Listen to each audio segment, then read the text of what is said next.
જય દ્વારકાધીશ ને મહાદેવ ને નવા વર્ષના રામ રામ મિત્રો. તો એન્જિન આપણે કમ્પ્લીટ વોશિંગ થઈ ગયું છે ને આગલા વિડીયોમાં કદાચ તમે જોયું હશે. આપણે આ એન્જિન ખોલ્યું તો કદાચ ના જોયું હોય તો ડિસ્ક્રિપ્શનમાં લિંક નાખી દઈશ, જોઈ લેજો. અને માલ પણ આપણે બધો ઓરિજિનલ આવી ગયો છે. ઓઇલ છે, ભૂંગળી ગેટ, 17T ગેર ફિગર એક ખરાબ છે તો એ નાખવાનું છે. પેકિંગ કીટ પણ ઓરિજિનલ છે. સામાન બધો આવી ગયો છે અને હવે આને કરી ફિટ કરવું. ચાલો તો વિડીયોમાં આગળ બન્યા રહેજો. કંઈ પણ એવું હશે તો જાણવા મળશે તમને. માલ નાખો એ ઓરિજિનલ નાખો. ચાલો આને ફિટિંગ કરવાનું ચાલુ કરીએ આપણે. એન્જિનને પેટી થઈ ગઈ છે ફિટિંગ. આપણે હવે એન્જિન ચડાવી દઈએ. ચડાવીને ચેક કરી કેવો અવાજ નીકળ્યો છે, કેમ કે આમાં કંઈ જાજુ કામ કરેલ નથી. ક્રેન્ક બનાવેલ, ક્રેન્કમાં ખાલી બેરિંગ નાખેલ છે, કારણ કે પિસ્ટનમાં ખાલી રીંગું જ નાખેલ છે અને એડ કરાવેલ નથી. તો આપણે ખાલી કિકસાપ હતું જે એન્જિન ખોલ્યું હતું જે ખરાબ નીકળ્યું એ જ ફરજિયાત કર્યું. હા ચાલો અને પહેલે ચડાવી દઈ. ચડાવીને ચાલુ કરી તો પછી આગળ આપણે જોઈએ શું નીકળે છે. તો એન્જિનની પેટી ચડાવી દીધી છે. આપણે ચેક કરી ચાલુ કરી. પેલે જરાક છેડા મારી લઈએ. છેડા મારી દીધા. હવે કરી ચાલુ આને.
તો આમાં અવાજ બીજો કંઈ નથી, એક વાલ ટેપેટનો આવે છે.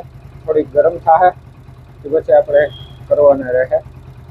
આને થોડીક રાઉસ થવા દઈએ, બાકી તો બધું નામી છે.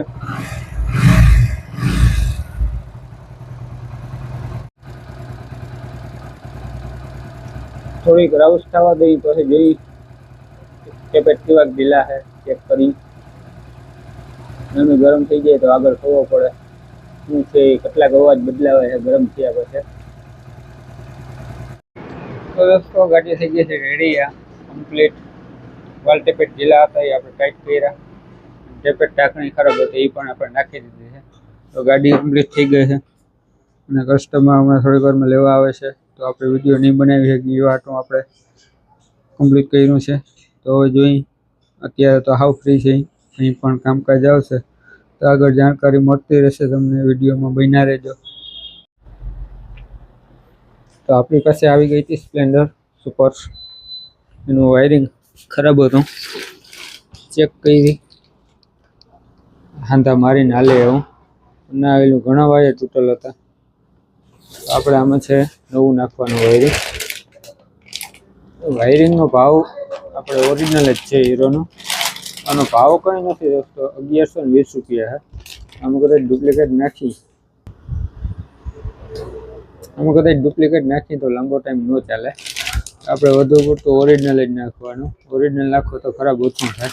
તો ચાલો અમે પહેલે ફિટિંગ કરી દઈએ, પછી આગળ જોઈ રેડી થાય છે કે નહીં.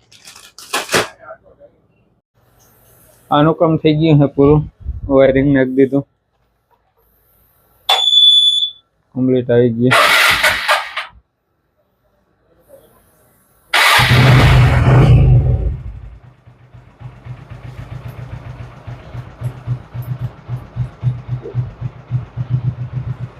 આનું જે વાયરિંગની તકલીફ હતી એ નાખી દીધું. હા, આનું કામ થઈ ગયું છે રેડી. ને તમને જો વિડીયો સારો લાગ્યો હોય તો લાઈક, શેર અને સબસ્ક્રાઈબ કરજો. અને આવા જ વિડીયો તમને મળતા રહેશે. હજી આપણે નવા હવા છીએ એટલે બહુ ખબર નથી પડતી કઈ રીતના કામ છે એ. પણ તમારા લોકોનો સપોર્ટ રહેશે તો આપણે શીખી જાઓ. તો દોસ્તો મળીએ આપણે બીજા વિડીયોમાં.